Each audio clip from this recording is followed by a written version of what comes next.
Hey everybody, Future Chase here. I am just giving you a quick heads up that I had my mic settings a little weird during this next recording. We did our best to tame it down, but you'll still notice it's not as good a quality as we normally bring to the table, and just wanted to apologize, but we thought the content was amazing and we still wanted to bring you this episode. Thank you so much, and I hope you enjoy the show. Landing pages in general are just like, you have like 45 seconds to like, most people are going to make a decision in like a very, very short amount of time and like probably only visit that one page.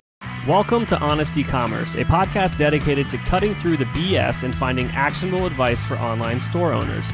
I'm your host, Chase Clymer, and I believe running a direct-to-consumer brand does not have to be complicated or a guessing game.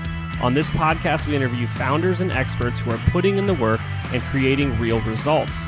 I also share my own insights from running our top Shopify consultancy, Electric Eye. We cut the fluff in favor of facts to help you grow your e-commerce business. Let's get on with the show.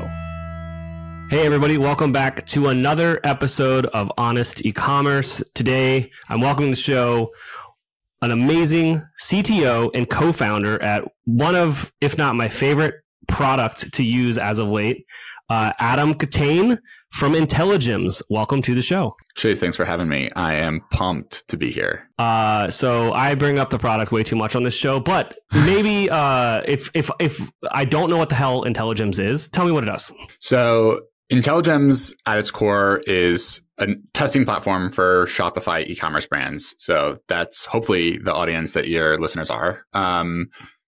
What we also say is that we are a profit optimization engine. So unlike a lot of other testing tools, we are focused a lot on revenue and profit as the outcome, not just conversion. And we'll talk a little bit about that and why. But our background, Drew, who's my co-founder and our CEO, and I worked together in ridesharing and built the dynamic pricing algorithms and systems for ridesharing. And a lot of what was powering that was A/B testing. And at the end of the day, what we were trying to drive was just higher revenue and higher profit for the ridesharing company called Via in New York. And so when ridesharing ended in 2020 due to COVID and they had to take a left turn, we were like, hey, like where can we bring our knowledge of like profitability and like profit optimization to a space, and had some friends running Shopify brands, and now it's 3.5 years later, and yeah. Yeah, I've been familiar with the product for quite some time, and when Google Optimize went away, I think you guys made a big swing that paid off, and that's when you really landed on the map for a lot of consultants, I'd say. Yeah. So I guess for me to explain it to the audience real quick, it's like it's an amazing platform, plugs right into Shopify, and it allows you to test not only content, so your traditional A/B test. So change some headlines, try this layout versus this layout. You can even do theme versus theme now. So from a content perspective, but that was the last piece of the puzzle you guys brought to the table, which I thought was funny. Yeah. The product started with, it was a free shipping threshold. Was that like the MVP of the product? Actually, the first version of the product was like testing your product list prices. So one of our first customers was Shinesty. I'm in Denver, Colorado. They're also a Colorado-based brand, and they sell kind of like fun party apparel, like a 3-piece Santa Claus suit, but Santa is like getting high or something. So like the kind of stuff that you would wear to a like college party, I guess. So anyway, Shinesty, they also sell boxers. And their thing is like the ball hammock. And that's like one of their hero products these days. And so one of the first things, like our first ever like big price test, which was with them, was like testing their boxer prices. It was like $24.99 versus $25.99 versus $26.99 for a single boxer. And that was where we got started. And honestly, that $1, I didn't expect any measurable effect from just that $1 price change. And it was tremendous. It was like 4% of conversion per like dollar. I was like, if you were willing to pay $25.99, how could you not be willing to pay $26.99?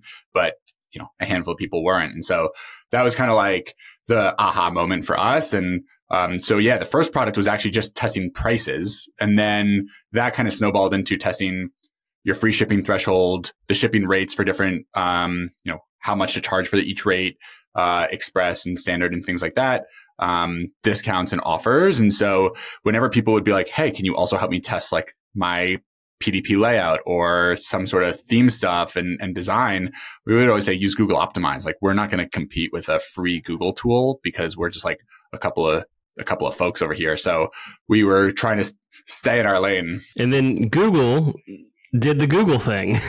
Yeah.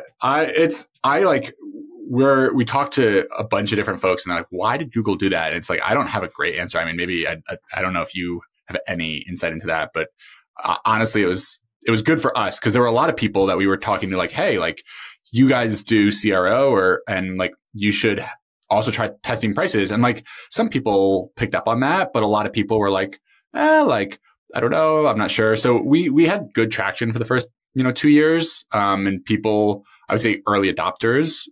But when Google Optimize shut down and we added on, I mean, it was pretty straightforward for us to tack on like, hey, test images. And there was like a cheaper sort of like easier problem to solve. And so, we tacked that on and have had a lot of like sort of, I would say the middle part of, the adopter curve has really like started to latch on. So that's been really exciting. That is me. I love the product. We use it a lot it's a requirement now to work with us on a retainer basis is you need Intelligems or how else are we going to know that what we're doing is doing what we want it to do? That's awesome. It's such a cool tool. But we're not here to talk about the tool. We're actually here to talk about just CRO in general, split testing. Yeah. And just kind of maybe a primer for the folks listening. So let's just talk about CRO basics, right? And I'm going to kind of belabor this a bit. So conversion rate optimization, at the end of the day, it's a bit of a misnomer in the way that e-commerce has kind of claimed this one word to be synonymous with the percentage of people that make a purchase on your store versus visit it. But historically, conversions are an action on your site that you want the user to take. Mm-hmm. So if you had like a restaurant and you want people to click a button to call the phone number, if that's what you want, that's the conversion, and then you optimize for that result. Yeah. But just with like the rise of e-commerce and Shopify and what they named some of their KPIs, which it's the right KPI, but conversion rate optimization became synonymous with just working on raising the conversion rate, which is orders. Not true, because there's other KPIs that you can optimize for which one that we do all the time is average order value, or like revenue per sessions, or profit optimization. It's still like a byproduct of conversion rate optimization. So I don't know. That's my rant about the naming convention of this stupid service. Honestly, I think it's such an important point. And I think that to be hung up on conversion rate as orders divided by visitors is not the full equation. And because I imagine most people are listening, I won't do too much math like audibly, but I'll do a little bit, which is like, we have a few metrics that we try and anchor folks on. Conversion rate is one of them. Revenue per visitor and profit per visitor are the other two. So revenue per visitor is conversion rate times AOV. So orders per visitor and dollars per order gives you dollars per visitor. So that's like, how many dollars am I getting out of every visitor that lands on the site? And to your point, AOV is a really important part of that equation, not just conversion rate. And why is that important? Like, a very simple example is like, imagine you have a set of users that land on your page and get no discount. And then like group B, you're offering them a 10% off discount. So like, obviously group B is going to convert better than group A if they get no discount versus 10% off. So the 10% off group is going to convert better.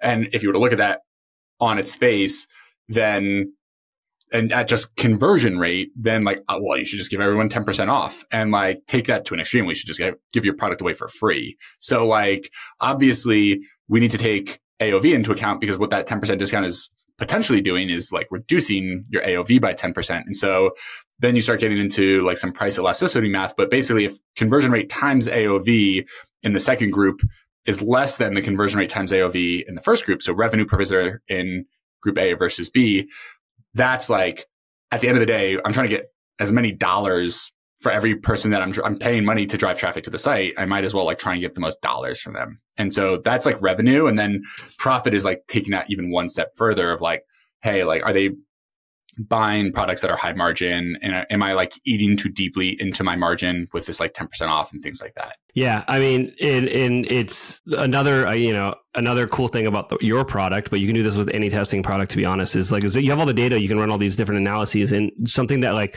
we're running a test right now where we made a big swing and we were wrong, but we learned a lot of cool things. Which one of them was interesting. Like we learned how to raise the AOV for sure. Like that wasn't the problem. And so like it's on the surface, it's like the test is losing. Like we're going to need to take another iteration of it. But can you share more details about the test or? Well, it's like a super complex one. This is what we were talking about in Slack, but basically we had a client that has a bunch of different variants. Their old layout of their store was a bunch of variants as individual products. And then we combined all those variants, and in doing that, we know that raised the conversion rate. Like that wasn't the hard thing. So we took it a step further and then switched up how we were presenting the offer and got rid of the lowest quantity available. And so we did a lot of things with this one test, big swings. You know, we believe in bigger tests versus smaller tests, which is something we can get into a little bit later. But with this particular example, where I screwed up probably is the way that I presented the offer was a bit confusing. So we're changing the copy, not much the offer, but I was like, hey, this is more profitable. The people that did buy, this is 10 times more profitable, or that number's wrong. It is noticeably more profitable in this group, even though it's failing the test. So maybe that's a good you can ask me follow-ups about that, but that's probably a good segue into just the testing mindset. Yeah. I mean, I love the positioning of like taking big swings, and also like not every test is going to be a winner, but like you're always learning things, like. So that's a new question that I ask with every conversation I have with clients about working together and on a retain. I'm like, hey, like this will come out soon, but like we have a new offer where it's like, we'll launch your first test for free. And then I ask, I'm like, how do you respond when this first test fails? Like, what do you think of us? What do you think of the test? And just to learn where people are at with the idea of testing, and not to bury the lead, but basically it's like not all tests are winners. Yeah. Actually, we have some data on this about like, and this is a much higher percentage than I expected, but about 55% of tests are winners. So like, honestly, like only slightly better than a coin toss do people like end up with a like winning outcome on any given test, which means that. And this is across Intelligems platform. Sorry, this is based on, yeah, but and we did this analysis pretty recently, and it was across like 4,000 tests. So it was like that's so cool. Pretty like broad data set, and it means that people's like sites are pretty optimal in that like not every change that you do is like going to like create a more optimal version. So like, but at the same time, there's like a ton of room for optimization, because like if any one test only is like slightly better than a coin flip of having a winner, but then for the brands who have run 3 or more tests, 95% of them had at least one winner. So like, if you do this a couple times, you're more and more likely to find something, because you're learning things along the way too. And so, it's a process. It's not just like, hey, I want to do this. I'm going to get a winner and I'm going to like put it in the bag and go home. It's like, it's a marathon. It's not a sprint. And we felt so good about some tests before we did them, and then you get the data and you go, well, that's interesting. Why is it this? Why are we not winning? Yeah. And then you go and look again, now knowing it's losing, and stuff becomes kind of obvious in retrospect. You're like, duh, like this is why, like how did we let this happen? And so you quickly can iterate, and it helps you it helps you learn that much faster. And I think that the mindset of anyone that's going to start either doing CRO themselves or work with a team that's going to do CRO for them is a testing mindset that a losing test isn't a waste of time. It's a learning opportunity. 100%. And one of the things that like we try, it's a struggle with is like, how do we position like, okay, like this test, like the control group was the better, but how do we like that's still a good outcome. You know, like you learned something, we like potentially like avoided making a mistake that we thought was like, this was like obviously better, but it wasn't for X, Y, and Z reasons. And then another like interesting perspective is sometimes you have to dig a few layers into the data, because a lot of times what happens is a test won't work. Someone will be like, oh, this is obviously going to be better. And then it's not. And then it's like, well, my first reaction is the data doesn't support my gut. And so therefore the data is wrong. And that is like one of the biggest challenges as an A/B testing tool is like, hey, like I have to trust the data. And so one of the things that is really important for us is having a lot of drill downs and even being able to like go export orders and like all the data to try and like map it and reconcile it with Shopify. And I think that, you know, at the end of the day, I used to work in a data science organization at IBM, and there was an executive that used to say, I only trust data if it supports my intuition, which was like, to me, so painful, because I was like, well, sometimes your intuition could be wrong. And like, that's when like exactly when you want to be able to like rely on the data. And so like, I think for me and for Drew, one thing that was just really, really important is having like establishing trust in data and then like being like, okay, like let me, and there's like caveats, there's a bajillion caveats to that. But yeah, I don't know. I'll get off my soapbox for a second. And you need to trust the data, and you need to just accept that every test isn't going to be a winner, and be okay with it, and understand that it's a learning opportunity. It's not a waste of time or resources or skill or whatever. Yeah. But let's kind of talk about how you got winners and losers. How the heck do we determine that? Yeah. And it's, you know, and then also like what makes a winner, I think is like also a really important question. We talked about like, okay, if it's not conversion rate that we're just optimizing for, maybe it's revenue, maybe it's profit. And like, what happens if like revenue is up and profit is down, or vice versa? And I think there's like, you know, there's a lot of questions that you have to ask yourself is like, where am I in my business life cycle? Am I early and I'm trying to get my product in the hands of more people and get it out there? Like, let's say I have a new pancake mix that I'm really excited about, and I want to like get out into the world and people excited about. So like at the end of the day, if I run a test and I can see that it's like driving more orders, but like slightly lower profit for my store, maybe that's okay. Maybe my intention is to try and drive more volume, or it's, you know, I'm going to have pancake mix expiring in my warehouse if I don't sell it soon enough. So then the goal is to try and like drive more orders. The flip side is, hey, you know, if I am an 8-figure brand, I can't really, you know, the 10% hole that I had when I was a $500,000 brand is a lot more painful now that I'm a $50 million brand.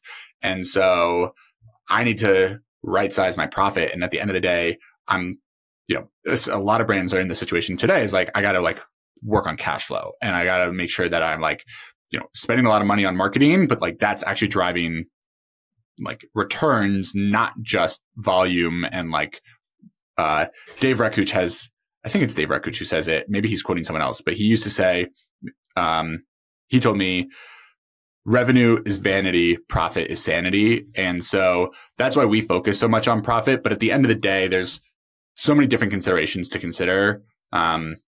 So it's hard to say, but I think one of the important things to do to determine a winner is before you run the test, understand what is the hypothesis you're trying to test for and what is the outcome you're trying to achieve. Am I trying to drive volume? Am I trying to drive profit? Am I trying to drive, you know, total top line dollars or bottom line dollars or whatever it might be? And then really focus on that, and also focus on the drivers of that. Like, is this working because of AOV? Is this not working because of discounts, or not working because, you know, I lowered the price, but now a bunch of people are below my free shipping threshold. There's just so many other like sort of factors that play here. So that's a really big part of it. Absolutely. Now, when you do run a test and to determine a winner or a loser, there's this thing in the industry called statistical significance, or stat sig for the nerds. What the heck is it? Yeah. So stat sig, and honestly, one thing I think we could help people do a better job, if I'm being totally frank, is like understanding statistical significance better and incorporating that more into their decision making. So there's a couple ways of thinking about it. Let's say you run a test and you're testing a new way of positioning your variance versus the old way of positioning the variance. And it says this is now generating an uplift of, 5% revenue per visitor per month. The one thing we can look at is like the statistical significance, which is what is the probability that that new way is actually better on a revenue per visitor basis than the control. And so what we do is, we're measuring conversion rate, we're measuring AOV. Those are just measurements. And the more data you get, then you may be familiar with the law of large numbers. The more data you get, the more likely it is that the measurement that you have observed is representative of the largest, the total population. And so as you get more data, the confidence, the width of the distribution of outcomes gets narrower and narrower. And so for revenue, what we're doing is we have a distribution or an interval for conversion rate. We have an interval distribution for AOV. We multiply those two things together, and then we end up with a revenue per visitor, observed value and a distribution. And so then what we're saying is how many points along the distribution is this challenger better than the control? And that's where we get the probability to be better or the probability to be the control. And so we may say, okay, it's 80% likely that that group B is better than group A. So two caveats.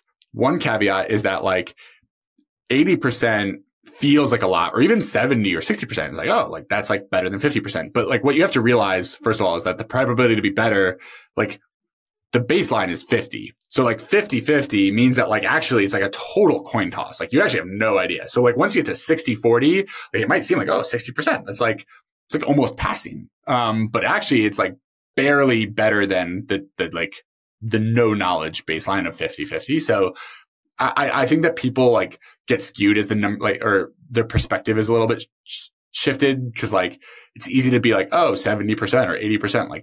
That's a passing grade in calculus in college. But actually here it's, there's still, that means 80% confident means that 1 in 5 times what we're saying is the winner is not actually the winner.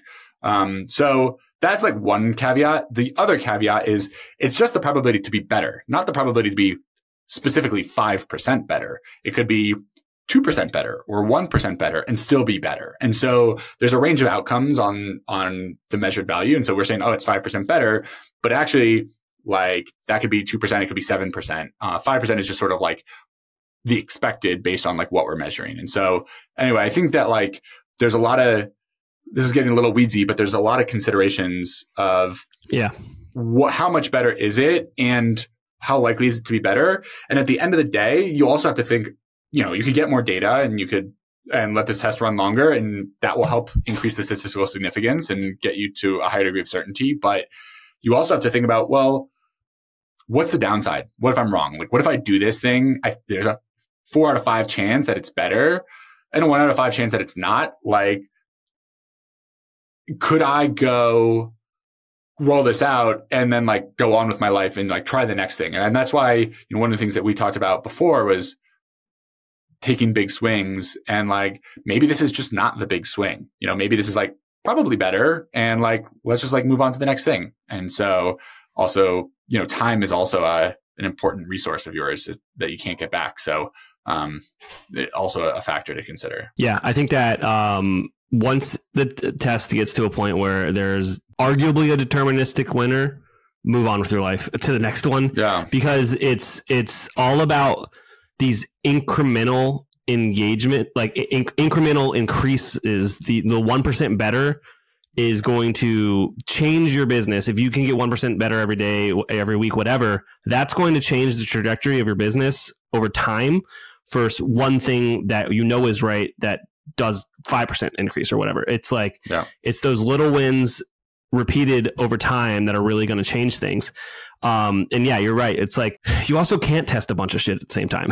You gotta you can do a test where there's a lot of changes at once, but you can't do multiple things at once. You can do a few different variants, but it gets to a point where it kind of gets lost within itself within testing. It's like you're testing too much and you don't actually know what's going to fix these things. So you need to roll it back and like get a little more method to your mayhem. Totally.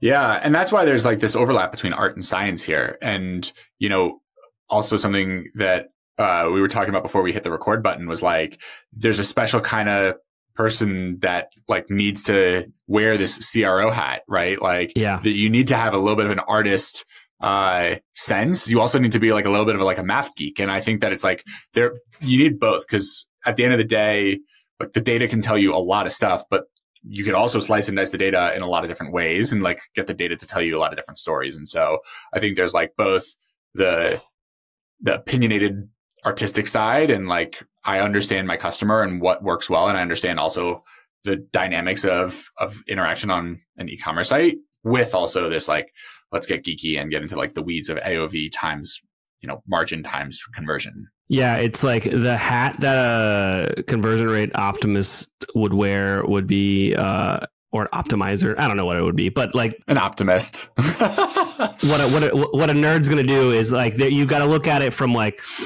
you got to have some knowledge on UX patterns. You got to have some knowledge on copy. You've got to have some knowledge on kind of just like offers and positioning and benefits versus features, and like there's a lot of stuff you need to know.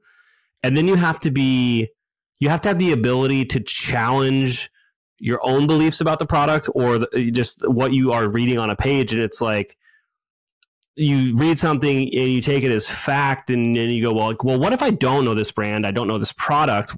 Would I believe this statement? What do I need to see to believe this statement? Yeah. Because a lot of what you're doing is all conversion rate optimization is. It's like this philosophical argument of helping you help the buyer understand that the product will solve their problem. Yep. And so you're trying to get rid of any fear, uncertainty, or doubt around that purchase, which that is more on the content testing side of things. Like if you're going to be changing UX and whatnot, like that can make some swings, but like copy and content oftentimes are what are going to get you a better outcome from a CRO perspective. But yeah, now we're just getting kind of like into the weeds on the psychology of how you should think about tests and stuff like that. Yeah, I mean, I think that psychology is a really important thing. I wish I had a degree in psychology or like took more psych classes in college, because like, you know, even when I think about, you know, for me as a founder and like when we were in the very early days, people would always be like, well, why do people buy your product? And it's like, I don't know, you know, like, and there's this concept of like people buy your product to make more money, save money or time, or like, because there's some sort of like social norm or pressure to do so. And so like, you have to understand, you know, for an e-commerce brand, you're doing the same thing. Like you're trying to sell a product, and why is it that people want to buy this product? Is it like, what need is it satiating, or what fear is it abiding? And so I think that psychology is a huge part of this, and it's pretty interesting. Yeah, I got some book recommendations now because you made my kind of brain go there. So there's a book called Predictable Irrationality by Dan and I can't remember his last name. It starts with an A. That one's really cool. Gets you into kind of like this weird stuff about consumer psychology and stuff. There's another one just called Irrational or Influence, the power of psychology on purchasing or something like that. Influence it's big on the front cover. And then one that's just like straight up about like optimizing websites is called Websites That Win. So if this is something that you're into, those three books are probably, the first two are definitely a little easier to read. The third one's just nerdy and fun. But those are some avenues that you could go down. Before we end though, what kind of tests have you seen that work? What are people doing with the product? Like, let's talk about some real nuts and bolts here. Like, what are people testing? Honestly, like so many different things. Honestly, if I go back to our roots for a second, I mean, price is such a huge lever that I think is under touched and underserved. I think people are scared of it. People are super scared of it. And one of the things that we try and do, but it's such a huge lever and is so tremendously important. So it's price. And then also I think that the free shipping concept and I think Amazon has done a disservice to a lot of consumer mentality, and also like created a lot of fear in brand owners of like, I have to offer free shipping for a large chunk of orders or I'm going to, lose. But I don't know. That's something that we have found that to not necessarily be the case, or that at the very least, the free shipping threshold is a really great driver to push AOV. And obviously you end up trading off AOV with conversion rate. And so that's where like this gets a little tricky. Higher threshold can lead to higher AOVs, but also like potentially lower conversion rate. So this is also why like hard to form a strong intuition, but anything with those kinds of dollars and cents can be tremendously large swings. And we're pumped about, but also just like, I love it when people totally think about the funnel, the flow, the education. I think one thing that I was talking to someone who has a CBD brand, and he was saying, I can't sell on Instagram Marketplace and Facebook Marketplace, or not Marketplace, but Instagram Shop because I'm a CBD company. Yeah. However, I don't want to sell on Instagram Shop because so much of my product and so much of what I'm optimizing for and what they've tested for and found really moves the needle is around education and like about the brand, education about the product, education about how to use it, what it's good for.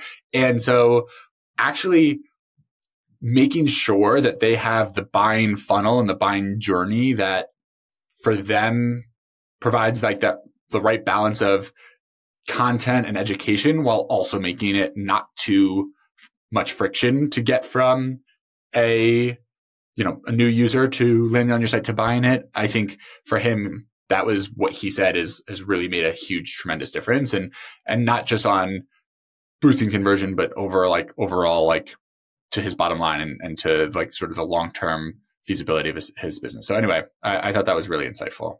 Yeah. On our side, we've got a lot of different tests running. But obviously, one that I think a lot of people should do is if you do have variants of your products for like, say, flavors or quantity discounts, and you have those separated into as individual products, test individual products versus a single PDPE with those as options in variants.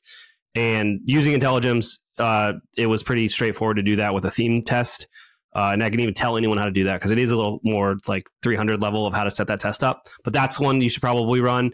Navigation architecture is like people put dumb stuff in their navigation, and that's like a really easy test to run. Yeah. If you're on the content side of things. I think that once you kind of have your flagship product and maybe like your flagship offer sorted out for a more established brand, oh buddy, you get that thing built out on 2.0 on Shopify, and you can just start trying new things with Intelligems, new copy, new positioning, new offer. It just makes things so easy. So we've got a brand we work with that's an as seen on TV brand, and they're sending crazy amounts of traffic at one landing page, and we're always just trying new things. It's really interesting to see the results. Yeah, I mean, landing pages in general are just like, you have like 45 seconds to like, most people are going to make a decision in like a very, very short amount of time and like probably only visit that one page. So it's like, that is like a tremendous opportunity of like, hey, when someone lands on your site, what are the first things that they're seeing? What are the first things that they're learning and understanding about your product and your brand? And like, they're making that decision really fast. Not in all cases. Of course, there's like, if you're buying furniture, like that's a considered purchase and you might like spend a lot of time doing your research about, what couch you want to buy. So not every brand, this is the same, but, definitely it's something that when someone lands on your site, understanding like, what is it that you want to show them first? And that would be a great place to start. Adam, it's been so wonderful having you on the podcast today. Obviously, I'm a big fan of the product. Everyone go check out Intelligems. If you want our help figuring it out, please reach out to the agency. You're going to see a bigger partnership between myself and Intelligems coming to fruition here in the next few months. But what else are you going to leave our audience with today? Where should they go to check out the product, learn more about you? What should we do? I I mean, Chase, thanks for having me on. This has been a blast. I love to jam about this kind of stuff, and hopefully we can do this again in the future. Check out Intelligems at intelligems.io. You can also find us in the Shopify App Store. But yeah, I mean, shoot us questions because we have a great team of folks who have a lot of great ideas, and shoot Chase questions because he's an expert in this stuff. And so I love just jamming on this stuff, and I love when people get engaged and start sharing ideas with each other. So that's awesome. Awesome. Thank you, Adam. Thanks you, Chase. We can't thank our guests enough for coming on the show and sharing their knowledge and journey with us. We've got a lot to think about and potentially add into our own businesses. You can find all the links in the show notes. You can subscribe to the newsletter at honestecommerce.co to get each episode delivered right into your inbox. If you're enjoying this content, consider leaving a review on iTunes. That really helps us out. Lastly, if you're a store owner looking for an amazing partner to help you get your Shopify store to the next level, reach out to Electric Eye at electriceye.io/connect. Until next time.